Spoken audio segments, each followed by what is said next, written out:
Estão dando continuidade ao livro A Grande Síntese, né? Nessa capacidade do sistema vorticoso de projetar-se para fora de si, portanto, de combinar os próprios movimentos com os de outros sistemas vizinhos e de sentir-lhes o influxo, nessa receptividade cinética, nessa possibilidade de assimilação de impulsos externos, existe o germe daquele contínuo registro e assimilação de impressões, que está na base do desenvolvimento da consciência. Ele está falando que, então, que esse sistema está na base do desenvolvimento da consciência. Vamos ver como é que ele explora isso melhor, né? Deixa eu só, já que deu uma paradinha, deixa eu só colocar também só um comentário nessa parte. A gente viu que a onda, quando ela vai ficando mais degradada, né, entre aspas, no seu processo evolutivo, ela entra num vórtice e começa uma outra forma de organização. E ali, na semana passada, a gente viu que forma um eixo aonde esse vórtice ele vai se desenvolvendo, onde toda a vida ela está em torno desse eixo, né? Aqui com a gente, no corpo físico tem a coluna vertebral, nos corpos energéticos tem esse eixo no sistema vorticoso. E aqui ele fala desse registro e assimilação de impressões. A gente vai ver que dentro desse vórtice vai gerar uma série de vórtices menores, estruturas de ciclos, aonde esses ciclos, eles têm uma irradiação própria, eles têm uma informação associada, ele tem uma frequência, uma vibração, e a partir dali vai sendo absorvido experiências em estruturas internas. Então, conosco, o próprio aprendizado, eles são ciclos que vão se fechando e se estruturando. Então, cada vez que a gente vai repetindo uma determinada ação, vai formando esses ciclos, né, que envolve aí muitos e muitos outros ciclos, e a partir daí tem o que seria esse registro e assimilação de impressões. E aí, já que, né, deu essa parte aqui, eu vou só aproveitar e já fazer uma ligação com o mentomagnetismo. O mentomagnetismo, ele tem uma estrutura que se chama aglomerado.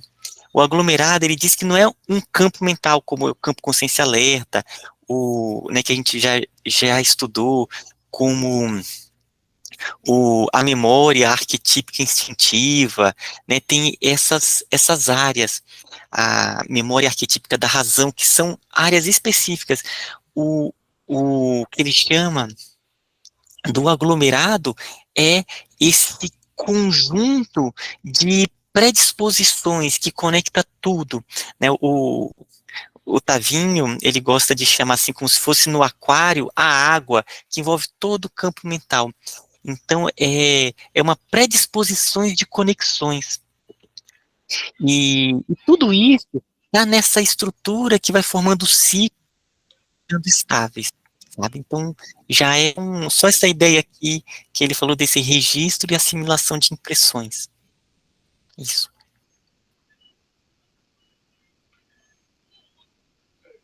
Veremos como esta se dilata continuamente.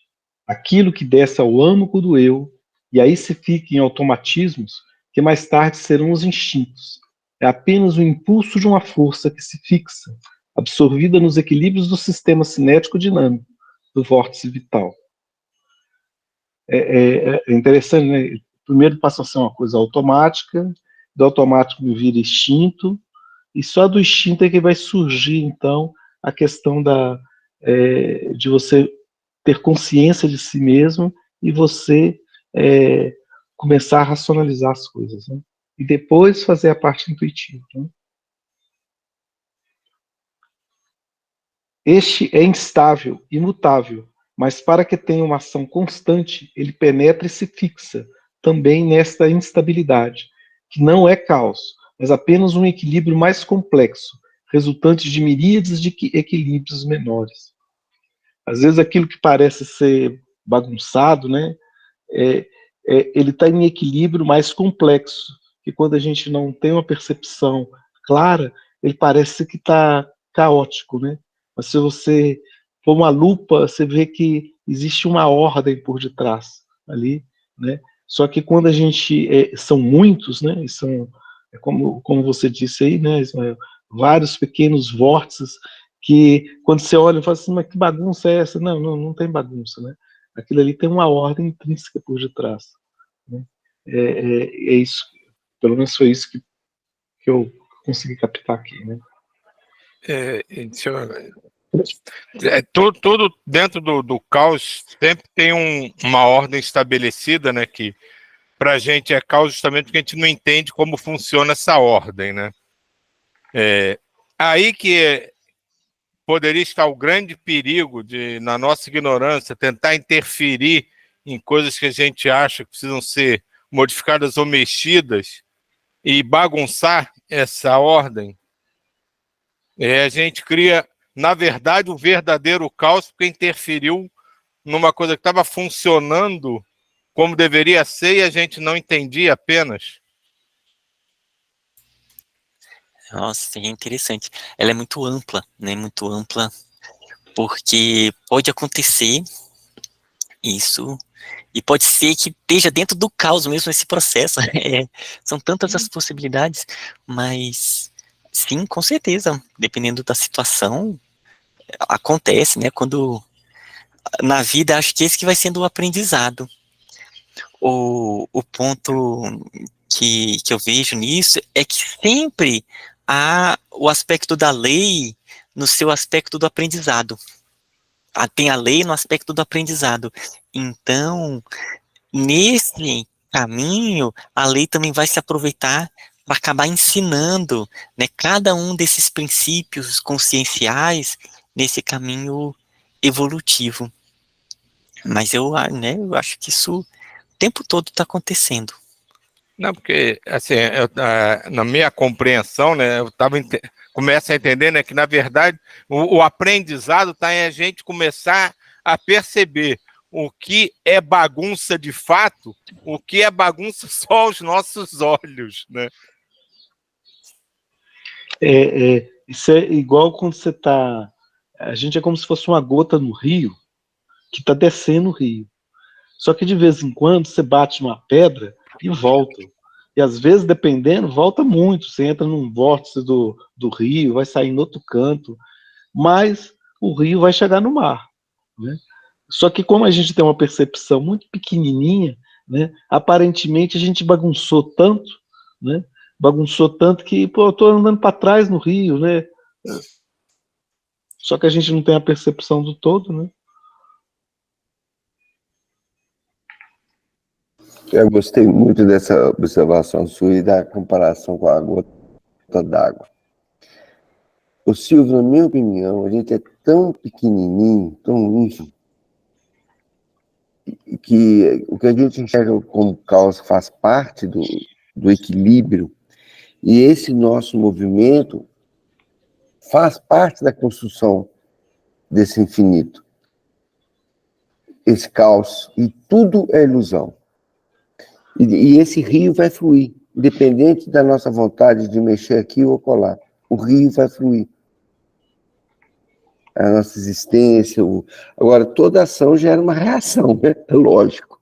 Essa pergunta do Silvio aí, essa colocação do Silvio, né? Sabe que a gente não está atrapalhando em vez de ajudar, né? Muitas vezes a gente quer ajudar e não está ajudando. Tudo faz parte, né? Da nossa santa ignorância, como diz Santo Agostinho. É incrível. É importante pesquisar nas formas inferiores os germes e a primeira gênese também das mais altas formas de vosso psiquismo, porque nessa base científica e racional basearei minhas conclusões nos campos que parecem estar muito longe, no entanto estão próximos do mundo ético e social. De fato, né, você vai estudar lá a bactéria, a gênese da vida, né? Depois os animais mais complexos, o ser humano, depois o aglomerado de ser humano, que são sociedades e tudo, para a gente está muito longe, né? A sua voz ali está um do lado do outro, para a gente tá... é um mundo vasto aqui, né?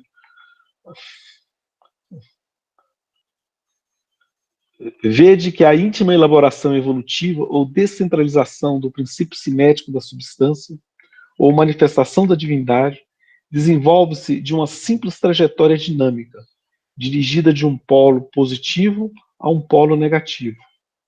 A linha do metabolismo orgânico, primeiro construtor de corpos, depois a linha do metabolismo psíquico, construtor de almas.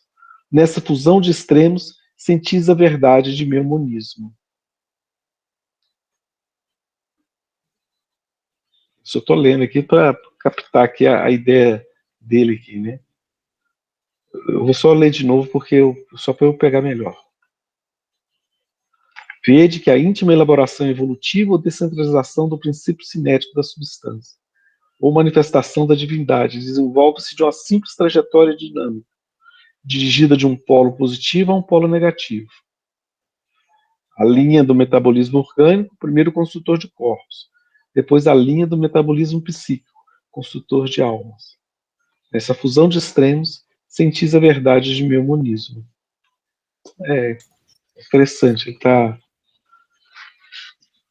a evolução da matéria, a evolução da consciência, né? Tudo um princípio por detrás único, né? Que é o que ele chama de monismo, né? E Paulo Brito, essa parte aqui do metabolismo orgânico, que também foi na semana passada que ele apresentou, no momento em que estrutura esse primeiro vórtice, forma uma nova organização da energia, onde ele entra nessa dimensão que é a dimensão da consciência, aí ele coloca ali esse eixo, que ele chama exatamente do eixo do metabolismo. E aí ele coloca os princípios, que esse vórtice ele vai ter um princípio de absorção, né, que ele chama ali de assimilação, aonde entra na estrutura desses ciclos internos, e vai ter um processo de desassimilação. Então, isso ele entra, passa pelo metabolismo e tem a desassimilação. É onde ele sai. E ele coloca que toda a estrutura do vórtice, ele tem esse padrão. Padrões de assimilação, ali metabolismo e desassimilação, né, são os termos que ele usa. E teve um dia desses que eu estava estudando na célula, o ciclo da respiração. Ele é chamado ciclo de Krebs. Por conta dos trabalhos de radiação, ali, na respiração, é onde acontece vários processos de doação de biofótons, né, de energias que são usadas para os trabalhos de radiação. E o ciclo da respiração, se você vai realmente olhar o ciclo de Krebs, é uma coisa impressionante como ele é imenso. Então, para gerar o ATP no nosso organismo, que seria como se fosse o combustível básico que movimenta todo o nosso organismo, é um ciclo imenso ali na célula, em um ciclo que ele é básico para a vida, para a respiração. E aí a gente vai vendo que toda a estrutura orgânica, ela se dá realmente por ciclos que são vórtices, no fim das contas mesmo. Né? Então, porque ali vai alterando a célula, então são novas características e vai acontecendo em uma estrutura de vórtice. Por exemplo, a Terra girando em torno do Sol, a gente acha que é só um ciclo, mas como o Sol se movimenta, então, no espaço, ele vai formando uma estrutura helicoidal, né? Então, é um vórtice. E assim realmente vai acontecendo em tudo, isso é muito bonito, né? Toda a natureza, ela é ciclos.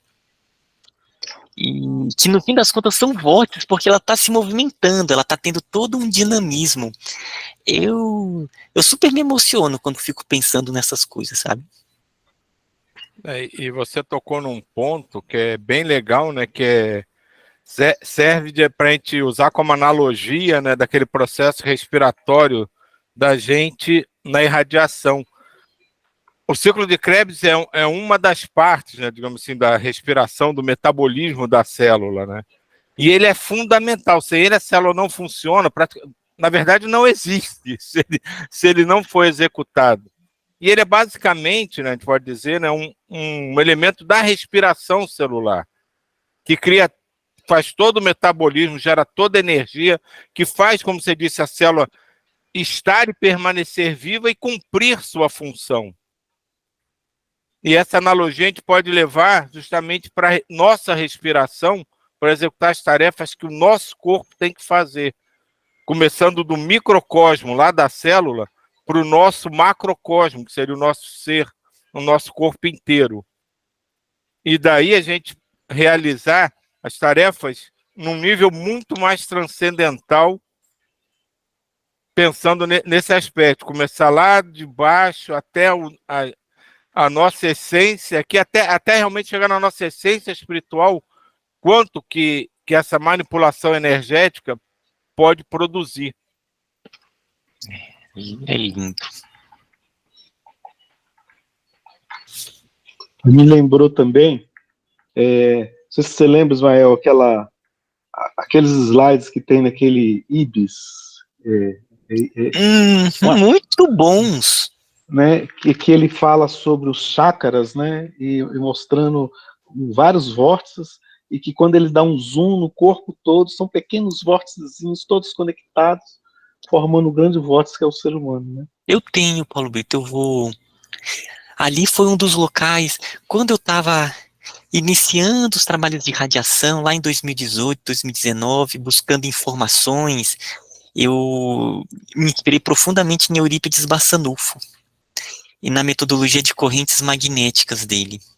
E ali, como eu precisava de mais informações, esse IBIS é um centro que tem aqui em Brasília, um centro espírita, impressionante é a estrutura deles. E eles são ligados a Francisco e a Maria.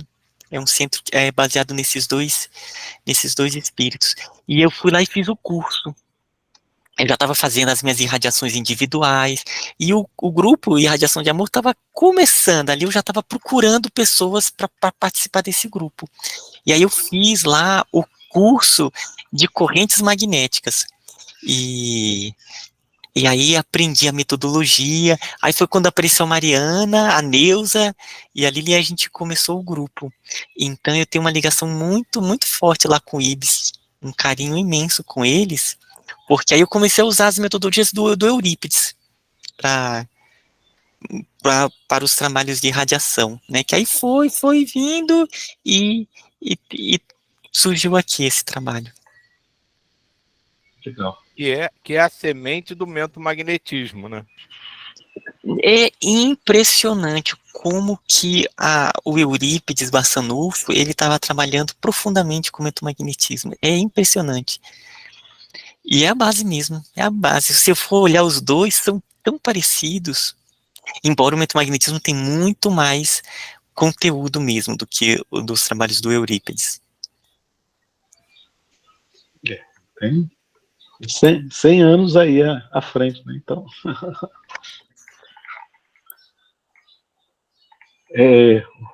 vamos ler pelo menos o primeiro parágrafo desse aí. E só falar, já que você falou, né, do Eurípides Bassanufo, 100 anos à frente, eu gosto demais do Eurípides. E na educação também. Eurípides, do ponto de vista educacional, foi um revolucionário completo. As experiências dele de ensino, lá em Sacramento, no Colégio Allan Kardec, são impressionantes. E existe um pesquisador, Janine está aí, ela pode melhorar ou me desmentir. Tem um pesquisador português que foi o que desenvolveu ali a metodologia da Escola da Ponte, que é uma escola em Portugal que trabalha com projetos. É impressionante a forma de organização. E ele trabalha com educações revolucionárias. Ele veio para o Brasil, porque ele disse que aqui existem escolas maravilhosas nas suas metodologias educacionais. E ele é fã do Eurípides Bassanufo, né? Ele é um português, mas ele diz que o trabalho educacional do Eurípides Bassanufo é fora de série. Né, Janine? Se tiver alguma coisa para contribuir.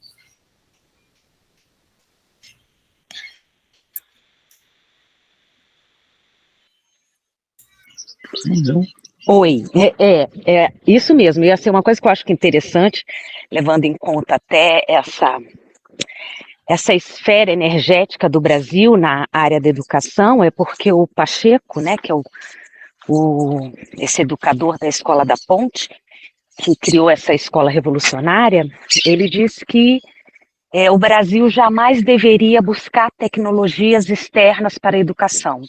Que a gente tem aqui grupos de educadores que ainda não se conectaram uns com os outros, né? E aí esse era um dos objetivos dele, criar comunidade de aprendizagem, que estão fazendo trabalhos na esfera da educação que estão muito além aí do que está acontecendo no mundo.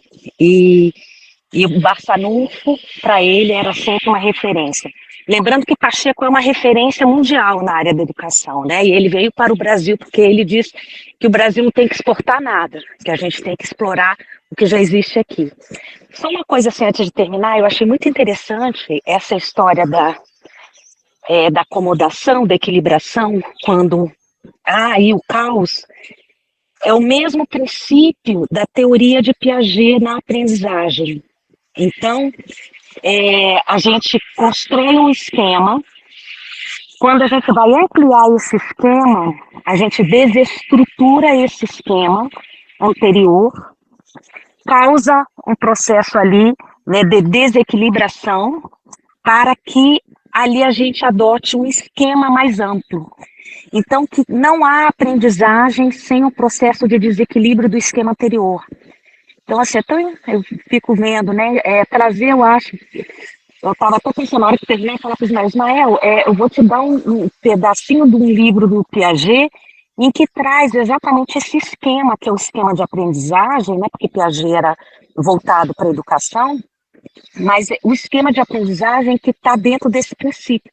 O Ismael aí fazer conexões. É isso. Nossa, super quero. Quiser até colocar lá no grupo. eu também quero. Manda aí pra gente. Vou mandar. Eu também. Agora, rapidinho só. Tu falou, não, mas é claro que o Ismael não falou, né? Claro que agora o Método Magnetismo traz muito mais conteúdo, né? Imagina se o Pietro Baldi fosse escrever a grande síntese hoje. Claro. Hoje, com as descobertas agora, se fala assim, semana passada, alguns dados do James Webb, que é aquele telescópio que está além da Lua, né? O Hubble está aqui, 350 quilômetros, o James Webb está a 1,5 milhões de quilômetros de distância da Terra, do outro lado da Lua, né? E é legal quando você vê isso, ele está dando dados que provavelmente nos próximos anos nós vamos refazer todos os modelos que a gente tem de concepção da origem e evolução do universo, né? E isso que é legal, né? O tempo todo a gente está, não só o universo ele vai evoluindo nesse processo de construção, desconstrução, construção, desconstrução, mas a nossa concepção também, né? A nossa concepção que a gente tem do universo, seja o universo físico, seja o universo consciencial, né? A gente vai construindo, quando chega num ponto em que a gente não consegue explicar, a gente tem que desconstruir para reconstruir de novo essas concepções. É muito parecido com isso também, né? É bacana isso. É bonito demais, gente, é bonito demais. A gente for pensando toda a reestruturação que está acontecendo e em uma velocidade gigantesca, se a gente for pensar de um ponto de vista de períodos históricos de aprendizados da humanidade. Então, nós estamos realmente prestes a transições de formas de organização muito além do concebível, e ainda mais com essa leva de seres reencarnando com missões de reorganização em todas as áreas. É bonito, é bonito. Como o Silvio colocou, né? Nosso papel é não atrapalhar os jovens. É só auxiliá-los nessa. É só realmente deixar o caminho assim, ó, vamos lá. E o legal é que isso está presente, na verdade, em tudo, a gente não percebe, né? Essa coisa do desconstruir para construir, chegar finalmente ao objetivo, está presente em várias brincadeiras que a gente fazia como criança. Se tu pegasse coisa desse Tangram, né? Que é aqueles troços recortados para tu montar, tu começa a montar, dá errado, tu tem que desmontar tudo para remontar, para chegar na figura. E tem tantas coisas de criança que a gente começava a fazer e não deu certo. Vamos começar de novo. Quer dizer, isso vem com a gente quase que desde o nascimento. É legal, né? Essa questão do o caos e o cosmos, né? O cosmos é a ordem, o caos é a desordem, mas esse processo, eles vão um do lado do outro, né?